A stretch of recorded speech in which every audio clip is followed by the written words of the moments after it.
اسی روز مدینے میں سیدہ رقیہ رضی اللہ عنہا کا انتقال ہوا۔ سیدنا عثمان غنی رضی اللہ عنہ بہت غمگین رہنے لگے، کہا کرتے تھے، افسوس، رسول اللہ صلی اللہ علیہ وسلم سے میرا رشتہ ٹوٹ گیا۔ آپ صلی اللہ علیہ وسلم نے ان کی یہ حالت دیکھی تو اپنی دوسری بیٹی سیدہ ام کلثوم رضی اللہ عنہا کا نکاح ان سے کر دیا۔ سیدنا عمر فاروق رضی اللہ عنہ نے یکم محرم کو وفات پائی۔ اس کے بعد 2 دن تک خلافت پر بات ہوتی رہی۔ آخر سیدنا عثمان غنی رضی اللہ عنہ کو خلیفہ چن لیا گیا۔ خلافت کے وقت عمر 70 برس سے زیادہ تھی۔ اپنی شہادت تک تقریباً 12 سال خلیفہ رہے۔ اس عرصے میں کئی نئے ملک اور علاقے فتح ہوئے۔ اسلامی حکومت کا رقبہ لاکھوں مربع میل بڑھ گیا۔ ایک شاندار بحری بیڑا تیار ہوا۔ ان کے زمانے میں آذربائیجان سیدنا خالد بن ولید رضی اللہ عنہ کے ہاتھ پر دوبارہ فتح ہوا۔ 27 ہجری کو سیدنا عبداللہ بن سعد بن ابی سرح رضی اللہ عنہ نے افریقہ پر چڑھائی کی۔ اس طرح قبرص، تبرستان اور جرجان کے علاقے فتح ہوئے۔ فارس، مرو، بلخ اور ہرات تک سارے علاقے فتح کر لیے گئے۔ تخار، ترکستان فتح ہوئے۔ ترکستان ایران اور چین کے درمیان واقع ہے۔ تالقان، فاریاب اور جزجان کو سخت لڑائیوں کے بعد فتح کیا گیا۔ بہت سے علاقے اسلام کے پرچم تلے آ گئے، یہاں تک کہ اسلامی حکومت کی سرحد چین کی سرحد سے جا ملی۔ ایک سالار عبد الرحمن بن سمرہ رضی اللہ عنہ بلوچستان تک آ پہنچے اور اس کے بڑے حصے پر قبضہ کر لیا۔ اس زمانے میں بلوچستان نام کا کوئی صوبہ نہیں تھا۔ اس علاقے کو سندھ کا حصہ سمجھا جاتا تھا۔ پھر پورے ایران کو فتح کر لیا گیا۔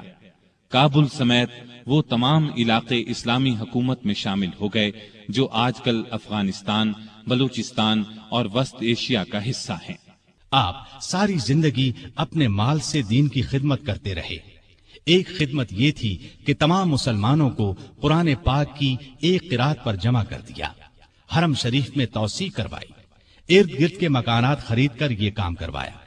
آپ نے خانہ کعبہ پر پہلی بار نہایت قیمتی غلاف چڑھایا۔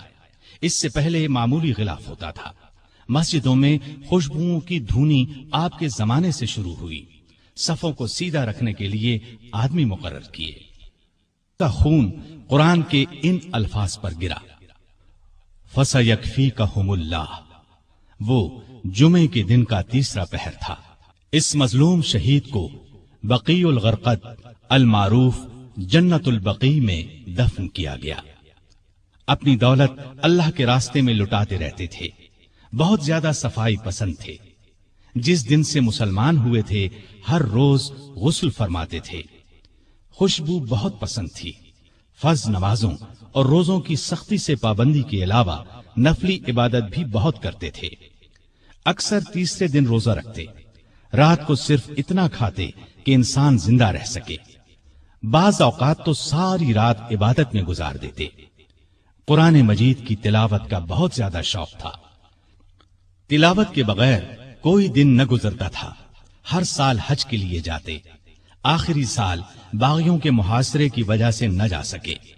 لکھنا پڑھنا جانتے تھے، وحی کی کتابت بھی کرتے تھے۔ وحی نازل ہوتی تو اکثر نبی کریم صلی اللہ علیہ وسلم انہیں لکھنے کے لیے بلاتے۔ قرآن کے بہت بڑے عالم اور حافظ تھے۔ رسول اللہ صلی اللہ علیہ وسلم کی 146 احادیث آپ کے ذریعے سے امت تک پہنچی۔ سیدنا عثمان غنی رضی اللہ عنہ نے بئر روما خرید کر مسلمانوں کے لیے عام کر دیا۔ مسجد نبوی کی توسیع کے لیے زمین خریدی۔ سیدنا علی رضی اللہ عنہ کی سیدہ فاطمہ رضی اللہ عنہا سے شادی کا موقع آیا تو انہوں نے اپنی زرہ سیدنا عثمان رضی اللہ عنہ کے ہاتھ 480 درہم میں بیچ دی۔ عثمان رضی اللہ عنہ نے اس رقم کے ساتھ وہ زرہ بھی انہیں واپس تحفے میں دے دی۔ تبوک کے موقع پر تو ان کی دریا دلی کی انتہا نہ رہی۔ قحط کے موقع پر غلے سے لدے ہوئے اونٹ لوگوں میں تقسیم کر دیے۔ نبی اکرم صلی اللہ علیہ وسلم سے آپ کو بے انتہا محبت تھی۔ ایک مرتبہ نبی کریم صلی اللہ علیہ وسلم کے گھر میں 4 دن کا فاقہ تھا۔ سیدنا عثمان غنی رضی اللہ عنہ کو پتہ چلا تو فوراً بہت سا آٹا، کھجوریں، 1 بکرا اور 300 درہم لے کر حضور صلی اللہ علیہ وسلم کے گھر پہنچے۔ اس وقت آپ صلی اللہ علیہ وسلم گھر میں نہیں تھے۔ انہوں نے یہ چیزیں بی بی عائشہ رضی اللہ عنہا کے حوالے کی۔ تھوڑی دیر بعد کچھ روٹیاں اور بھنا ہوا گوشت بھی دے آئے۔ نبی صلی اللہ علیہ وسلم گھر تشریف لائے تو سیدہ عائشہ صدیقہ رضی اللہ عنہا نے آپ صلی اللہ علیہ وسلم کو بتایا کہ عثمان یہ سامان دے گئے ہیں۔ آپ صلی اللہ علیہ وسلم یہ سن کر گھر نہیں ٹھہرے، فوراً مسجد میں تشریف لے گئے اور ہاتھ اٹھا کر دعا مانگی، اے اللہ، میں عثمان سے راضی ہو گیا ہوں، تو بھی عثمان سے راضی ہو جا۔ یہ الفاظ نبی کریم صلی اللہ علیہ وسلم نے 3 بار دہرائے۔ سیدنا عثمان غنی رضی اللہ عنہ ان 10 صحابہ میں سے ایک ہیں جنہیں جنت کی خوشخبری نبی کریم صلی اللہ علیہ وسلم نے اس دنیا ہی میں دے دی تھی۔ رسول اللہ صلی اللہ علیہ وسلم کا یہ بھی فرمان ہے، عثمان رضی اللہ عنہ جنت میں میرے ساتھی ہیں۔ آپ کی خلافت کے آخری چند سال بہت مشکلات میں گزرے۔ اس کی وجہ وہ فتنے تھے جو اندر ہی اندر پک رہے تھے، سلگ رہے تھے۔ فتنوں کی یہ آگ پھر بھڑک اٹھی۔ باغیوں نے ان کے گھر کو کئی دن تک گھیرے میں رکھا۔ ان دنوں میں ان ظالموں نے بہت گھٹیا حرکات کی، ان کے گھر میں پانی اور خوراک تک جانے سے روک دیا۔ انہوں نے 18 ذوالحج 35 ہجری کو امیر المومنین کے مکان پر حملہ کر دیا۔